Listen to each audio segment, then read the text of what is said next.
कोई भी जब भी होली का त्यौहार आता है, कोई भी हमारा दिवाली का त्यौहार आता है, तो भी हमेशा जो कोई पर्यावरण प्रेमी लोग हैं, पीटा जैसे संस्था है, हमेशा लोगों को कहा जाता है कि आप एनवायरनमेंट फ्रेंडली आप होली मनाइए, ड्राई होली मनाइए, दिवालियों पे फटाका मत फोड़िए। अभी होली में रंग खेलना ये हमारे हिंदू धर्म में एक अलग उसका महत्व है। दिवाली में पटाखे क्यों बजाए जाते हैं उसका भी एक अलग महत्व है। मगर तभी हिंदू समाज को इस तरीके के मतलब आह्वान किए जाते हैं, कहा जाता है कि आप ड्राई होली मनाओ, पटाखे के बिना दिवाली मनाओ। तो अगर वो नियम अगर हिंदू समाज की अलग अलग त्योहारों को लग रहा होगा, तो फिर आने वाली बकरी ईद वो भी अगर एनवायरनमेंट फ्रेंडली मनाए, वर्चुअल बकरी ईद मनाए, तो उसमें गलत क्या है? हिंदू समाज के कोई भी लोग इसके ऊपर आक्षेप लेते नहीं है, बल्कि बहुत लोग ड्राई होली मनाते हैं, बहुत लोग पटाखों के सिवाय या दिवाली मनाते हैं। तभी इस तरीके से जैसे मैं कल से देख रहा हूँ, आज सुबह से देख रहा हूँ, बहुत सारे मुल्ला मौलवी बाहर आके मेरे को गालियाँ दे रहे हैं। बड़े बड़े सिख बता रहे हैं कि इस्लाम में ये लिखा नहीं है। तो फिर सनातन हिंदू धर्म में कहाँ लिखा है ड्राई होली मनाना चाहिए? सनातन हमारे पुराणों में, हमारे इसमें कहाँ लिखा है कि पटाखों के सिवाय दिवाली मनाना चाहिए? तो अगर हिंदू धर्म, हिंदू समाज जो जिस तरीके से ये सब कहा जाता है वो सुनता है, और उसका पालन भी करता है बहुत बड़े पैमाने पे, तो अगर इस बार की बकरी ईद अगर वर्चुअल तरीके से मनाए गए तो उसमें कुछ गलत नहीं है। क्योंकि बकरे काटने के बाद जिस तरीके से बहुत सारे नालों में और बहुत सारे पानी में खून के बड़े बड़े ये बहते हुए हम लोगों ने हर साल देखे हैं। अभी कहाँ गए पीटा जैसे वो ऑर्गेनाइजेशन, बहुत सारे बॉलीवुड के कलाकार बाहर आके किस तरीके से जानवरों के ऊपर ऐसा नहीं करना चाहिए, हमको सिर्फ वेजिटेरियन ही खाना चाहिए, वीगन ही खाना चाहिए। फिर वो अभी कहाँ छुपे हैं सारे बॉलीवुड कलाकार जो हिंदू त्योहार के वक्त बड़े बड़े बातें करते हैं, बड़े बड़े डायलॉग मार के दिखाते हैं। अभी हिम्मत होगी या तो फिर अगर जिस तरीके से सर्वधर्म समभाव हमारे देश में है, तो जो नियम हिंदुओं को लगता है, हिंदू त्योहारों को वक्त लगता है, फिर वो नियम बकरी ईद के वक्त भी लगना चाहिए। इतना सरल सीधी बात है। सर, बकरी ईद के दौरान हमने देखा है कि कुछ सोसाइटीज में भी कुर्बानी की प्रथा होती है, जिससे पिछली बार हमने देखा था मीरा रोड में काफी जो इंसिडेंट हुआ था, काफी बात हुई थी। कहीं ना कहीं ऐसे इंसिडेंट को लेके कहीं ना कहीं सख्ती से देखिए, अभी सुबह से या कल से कुछ दिनों पहले हमारे देवा बहू की सरकार ने एक जीआर निकाला है। वो जीआर के अगर आपने अच्छी तरीके से पढ़ा है तो उसमें इस तरीके से कोई भी कुर्बानी किसी भी तरीके से गौ मांस ये कोई भी अगर कुछ कर रहा होगा तो डायरेक्ट मौकों का प्रावधान उस जीआर में दिया है। किसी भी तरीके का कत्ल खाना अगर चालू हो रहा होगा तो पुलिस और कलेक्टर को पूरी तरीके से उनको अधिकार दे दिए हैं। जीआर है, गवर्नमेंट का जीआर है, इसको 100% इम्प्लीमेंटेशन हमारे देवा बहू की सरकार करने वाली है। पुलिसों ने कल से अलग अलग जगह पे मार्च निकाले हैं।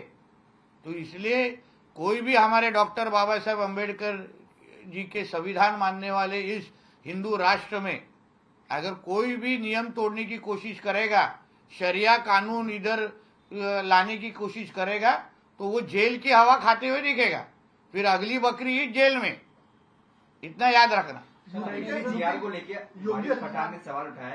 उन्होंने कहा कि टाइमिंग को लेके महाराष्ट्र सरकार बकरी ईद आनी थी इसलिए जीआर ला रही है। हाँ, क्योंकि बकरी ईद के वक्त बकरी के नाम पे बहुत जगह गौ मांस की भी बिक्री होती है।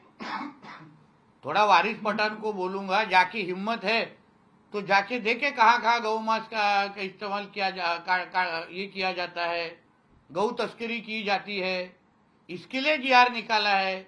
तुम्हारे जिहादियों को, तुम्हारे धर्म के अंदर जिहादियों को अगर तुमको कंट्रोल करने नहीं आता है, उनको हमारे इस देश हिंदू राष्ट्र में उनको कैसे जीना चाहिए वो उसको तुमको सिखाना नहीं आता ना, तो फिर जीआर निकाल के सजा देनी पड़ेगी हमको।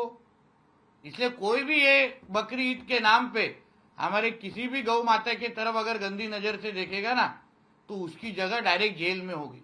सर इसके अलावा मदरसा में गौरक्षा कानून आप लोगों ने लाया, मकोका लगाएंगे, लेकिन एक खबर है कि यवतमाल में गौरक्षक की ही हत्या कर दी गई। जो गौ की तस्करी कर रहे थे उन पर आरोप है कि लाठी डंडों से पीट कर हत्या। हाँ तो ठीक है ना, जिन्होंने ये हरकत की है उनको सभी को मिट्टी में मिलाने के लिए तो हम तो तैयार है ना। इसलिए तो हम हिंदुत्व विचार की सरकार बैठी है इधर। हमारे गौरक्षों के खिलाफ अगर कोई इस तरीके की हरकत कर रहा होगा ना तो उसको भी पाकिस्तान में बैठे हुए अब्बा के पास भेजने की पूरी तैयारी है हमारी, चिंता मत कीजिए। योगी आदित्यनाथ ने सख्त कार्रवाई का आदेश दिया, जो भी नमाज सड़क पर होगी तो ऐसा महाराष्ट्र में क्या नहीं, मगर हमारे इधर जहाँ जहाँ हिंदुत्व की सोच की सरकार है फिर ये लोग मस्जिदों को सब ताला ही लगा देना चाहिए ना। अगर तुमको सड़कों के ऊपर नमाज पढ़ना है तो मस्जिदों को ताला लगा देते, मदरसे बंद कर देते। तुम पे जमीन पे ही अगर तुमको सिलेंडर ऊपर करने हैं ना तो फिर तुम मस्जिदों को ताला लगा के बाजू में रख दो। सर आपने तो ये हमारे हिंदू राष्ट्र में कोई भी इसी तरीके के रास्ते है ना, ये लोगों को चलने के लिए है, यहां से वहां जाने के लिए है। तुमको अगर तुम्हारे लिए अगर मस्जिदें हैं, तुम इलीगल भी बनाते हैं, फिर लोगों की लैंड जिहाद के नाम पे जगह भी हड़पते हो, फिर तुमको रास्ते क्यों चाहिए? इसलिए ऐसी कोई हिम्मत हमारे देवा बहू के महाराष्ट्र में करे नहीं। तो सर आपने मदरसा का जिक्र किया, वेस्ट बंगाल में अभी जो मदरसा है उसमें वंदे मातरम कंपलसरी मैंडेटेड कर दिया गया। कहीं ना कहीं आपको लगता है यहाँ भी महाराष्ट्र होना चाहिए और होगा, जरूर होगा, उसको मॉनिटर करने की जरूर होगा। आप हमारे 1.5 साल की में सरकार आने के बाद अलग अलग तरीके के जो डिसीजन हुए हैं, अलग अलग तरीके के जीआर निकले हैं, उसको थोड़ा स्टडी कीजिए। लैंड जिहाद, लव जिहाद टाइप तरह का कोई भी जिहाद, ये मदरसे के ऊपर भी हमारी बहुत बारीक लक्ष्य है। क्योंकि हमेशा से मैं जो कहता हूँ फिर कोई आतंकवादियों के अड्डे है, इसलिए इनसे अगर आतंकवादी निकालने अगर बंद करने चाहिए तो इनपे पहले वंदे भारत वंदे मातरम सिखाना चालू करने को बोल दीजिए। इनको वंदे मातरम बोलने दीजिए, वो मुल्ला मौलवी को वंदे मातरम सबके साथ। भारत देश में रहते हैं ना, हमारे देश में रहते हैं। पाकिस्तान में तो हम लोग बोल नहीं रहे ना वंदे मातरम को, इस्लामाबाद में नहीं बोल रहे, कराची में नहीं बोल रहे। जिस देश में रहते हैं उस देश का झंडा ये हमारा, ध्वज ये हमारा है, वहां का वंदे मातरम कहना ये हमारा अधिकार है। ये हर एक यहाँ भूमि पर रहने वाले हर एक, फिर वो हिंदू है, मुसलमान है, क्रिश्चियन है, हर एक ने करना चाहिए। अगर नहीं करना है तो उनको पाकिस्तान भेजने की पूरी तैयारी है। वंदे मातरम जिसको वहां नहीं कहना है, नहीं कहने की जो हिम्मत करेगा ना, उसका अगली सुबह ये पाकिस्तान में होगी।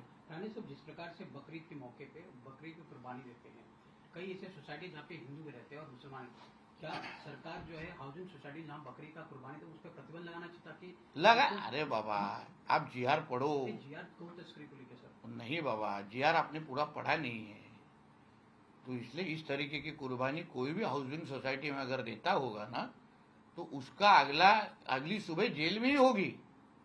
अगर हम, जैसे मैं शुरुआती मैंने कहा, हिंदू बन के अगर हम सबके भावना की अगर कदर करते हैं, ड्राई होली मनाते हैं, अगर हम दिवालों को फटाके नहीं बजाते, तो फिर इनका क्या बाप का पाकिस्तान है क्या? यह हमारा हिंदू राष्ट्र है। यहाँ पे लोगों को तुम कुर्बानी जिधर उधर नहीं दे सकते। सर राहुल गांधी भी लगातार स्टेटमेंट दे रहे हैं कि पहले संजय राउत कहते थे कि सरकार 6 महीने में गिरेगी, केंद्र की सरकार 1 साल में। देखिए, राहुल गांधी एक पाकिस्तानी एजेंट है। जो पाकिस्तान की बात राहुल गांधी अपने मुंह से कहते हैं, पाकिस्तान को जो खुश करने की सारी तैयारी राहुल गांधी जी की है। वहां से जो स्क्रिप्ट आती है वो राहुल गांधी यहाँ आके पढ़ के बताते।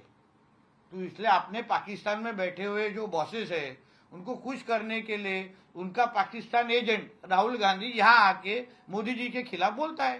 आपने बकरीद मनाने का एक तरीका भी कल नेहरू में बताया कि कंप्यूटर पे फोटो लगाइए। हाँ, तो वर्चुअल कैसा होता है? अभी तो एआई का भी प्रावधान है। हाँ? अच्छी तरह से कोई तो बकरी एआई के माध्यम से दिखाओ और खुद ही काटते बैठो स्क्रीन के ऊपर और बोलो अल्लाह अकबर, कोई तकलीफ नहीं है। उल्टा लोग आपकी प्रशंसा करेंगे।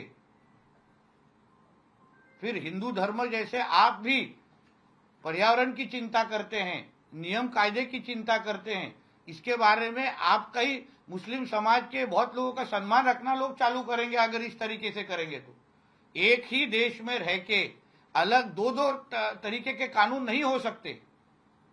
हिंदुओं के लिए अलग कानून, मुसलमानों के लिए अलग कानून, ऐसा नहीं हो सकता। डॉक्टर बाबा साहब अम्बेडकर जी का संविधान, अभी तुम्हारे घर तोड़ने आते तब तुम संविधान दिखाते हो ना, तो फिर संविधान मानना भी सीखो ना। इतना सीधी बात है। मराठीमध्ये अरे काल बोललो ना, तुझं माझं भाषण ऐक ना तू, मी त्याच्यावर रिपीट नाही करणार। यशोमती ठाकुर का कहना है कि फडणवीस आरएसएस के समर्थन से मुख्यमंत्री बने, अन्यथा उनकी स्थिति पार्टी में बहुत सीमित है। तो वो कौन से गांधी फैमिली का सेवा करके ही मंत्री पहले बैठे थे। आरएसएस का समर्थन करना मतलब देश की सेवा करना है। राष्ट्रभक्त संगठन है आरएसएस, तो उसमें गलत बात क्या है। मगर जो गांधी फैमिली पाकिस्तान की बात कहती है, उसका सेवा करना कितना योग्य है, यशोमती ठाकुर जी को पूछो।